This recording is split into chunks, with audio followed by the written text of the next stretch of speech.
राज्य में बीजेपी सरकार क्षमता को आसवा दिन ठारू साधारण लोक माने शासन को अनुभव करि पारुना सेमानंक मतरे शासन एबे पंगु अथर्व हो जाइछि। इतिमध्य राज्यर आईन श्रृंखला परिस्थिति संपूर्ण बिगिड़ी जाइछि।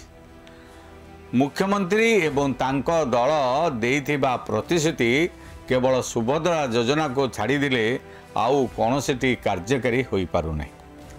विभिन्न समय मंत्री मानकर दूरदृष्टि विहीन मंतव्य एबे चर्चार परिधि रे रही। एपरिकी अधिकारी माने की प्रकार निष्पत्ति नेबे से नहीं ठिकना दिग्दर्शन से माने पाई पारुना। फल परिस्थिति जटिल हो पड़ी। लोक माने एबर शासन को पूर्व शासन सह तुलना करने आरंभ कर देइछन्ति। मुख्यमंत्री को सर्वोच्च शासन मुख्य बोली भी लोक माने कहिबारे थ थ म म हेउछन्ति। कारण तांकर निज कार्यालय रे निज इच्छा अनुसार कौनसी अधिकारी नाहांती एवं शासन किए चलाउछि बोली एबे चर्चा हेउछि।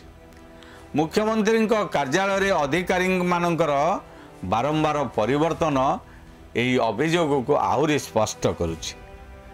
ये विषय को नहीं आज पॉलिटिकल भागवत केंद्र अख्तियार रे ओडिशा शासन आपण माने देखुथांतु पूर्व पक्ष कथारे अछि पुओ जदि योग्य हला तेबे संचय करिवि काई, जदि पुओ अयोग्य हला तेबे भी संचय करिवि काई। अर्थात आमर भविष्यत आमर संचय उपरे नुहे वर्तमान योग्यता दक्षता और कार्यधारा उपरे निर्भर करे। यह आमे कहूना बहु कालरू ओडिया डगरमाली रे एही नीति शिक्षा चली आसी।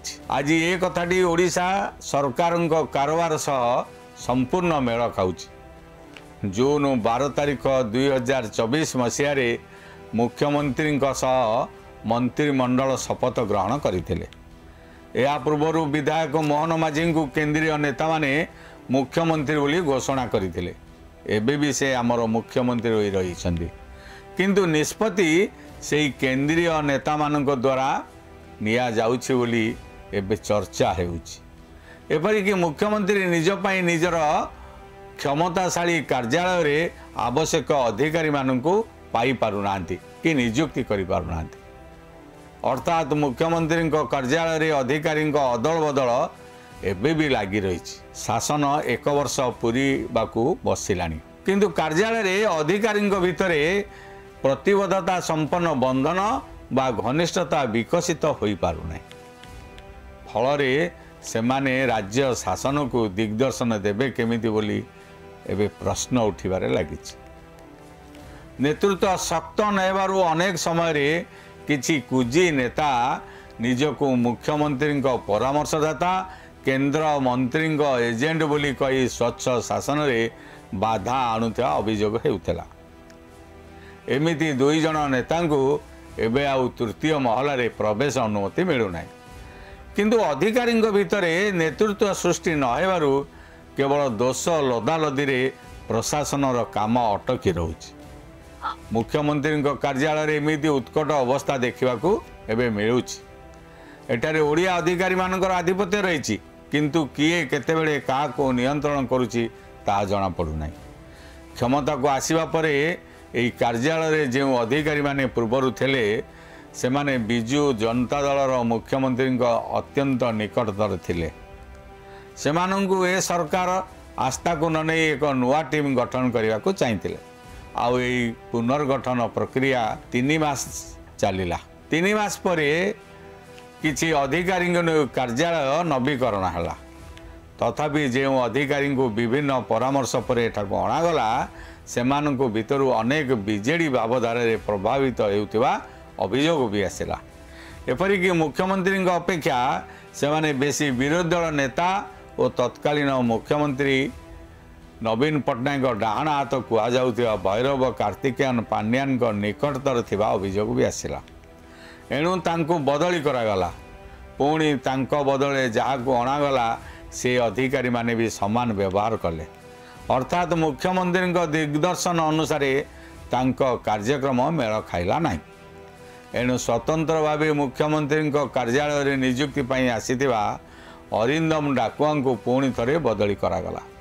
खाली से एका नुहति, निर्वाचन समय यथेष्ट पारदर्शिता प्रदर्शन करिथिबा निकुंज बिहारी धड़क उपरे भी किछि मास भितरे आस्था हरेइले मुख्यमंत्री। तांको केंद्र को पठाई आउ जणे वरिष्ठ अधिकारी को नियुक्ति लगी केंद्र को अनाइछंती राज्य सरकार। एठी अभियोग आसुछि जे ओडिशा मुख्यमंत्री कार्यालय अर्थात सीएम रे एबे पीएमओ बा प्रधानमंत्री कार्यालय प्रभाव दिन को दिन बढ़िबारे लागिछि। कारण जो अधिकारी माने नियुक्ति होउछंती से माने कुआडे पीएमओ रो निष्पत्ति अनुसार ही एठाको आछंती। यह केते ठीक से नहीं आमे स्पष्ट नुह, किंतु ओडिशा बाहर क्याडर अधिकारी मनोज साहू को नियुक्त समय यही कथा सामना को आछि। से भी मुख्यमंत्री व्यक्तिगत सचिव, या पूर्वर मुख्य शासन सचिव, पुलिस डीजी नियुक्ति बेले पीएम हाथ थिबा अभियोग हेउथला। राज्य शासन मुख्य जमिति मुख्यमंत्री, प्रशासन मुख्य होउछन्ति मुख्य शासन सचिव।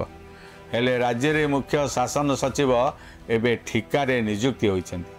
तांकर अवसर होई सारिथिले भी तांको चाकरी काल को बढ़ाई मुख्य सचिव दायित्व दिया जाइछि। बड़ कथा ला दायित्व नेबा पूर्वरु से अनेक दिन हला ओडिसा रे नथिले कि से जणे ओडिया भाषाभाषी व्यक्ति नुहंती। ठीक से ही परी पुलिस प्रशासन मुख्य, पुलिस महानिर्देशक केंद्रीय डेपुटेशन अधारू बंद करी राज्य रे पुलिस डीजी भावे तांको नियुक्ति करा जाइछि।